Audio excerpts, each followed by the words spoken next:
আজি মাস্কৰ পৰা এখন ব্ৰিজ উত্তৰ গুৱাহাটীলৈকে নৰেন্দ্ৰ মোদীদেৱে আজি মাননীয় প্ৰধানমন্ত্ৰী আজি এখন ব্ৰিজ উদ্বোধনী কৰিছে। আৰু এই নিশা মই আহিলোঁ যিহেতু ইফালে আপোনালোকে চাবচোন এই ব্ৰিজখন কেনেকুৱা পায়।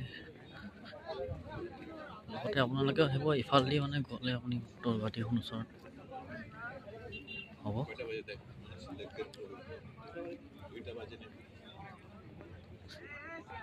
ব্ৰিজখন বহুত ধুনীয়া বনাইছে, 3টা লেন আছে। মাস্কৰ চাইডৰ পৰা আহিলে আপুনি এনেকে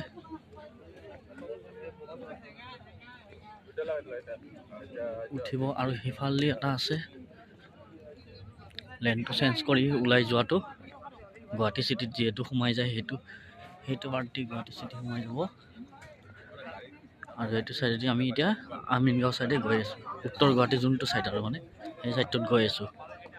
চাওকচোন ব্ৰিজখন কেনেকুৱা পায় আপোনালোকে, বহুত ধুনীয়া বনাইছে মানে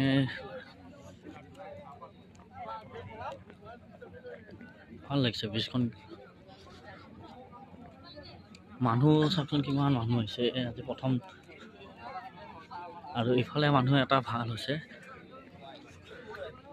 ব্ৰহ্মপুত্ৰখন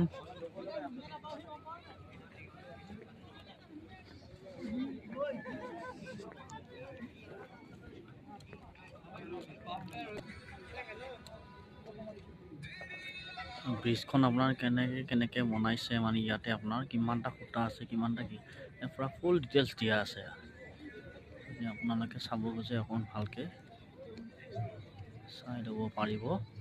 বহুত ধুনীয়া, যিহেতু এইখন আমাৰ নিজৰ মানুহে বনাইছে PWD।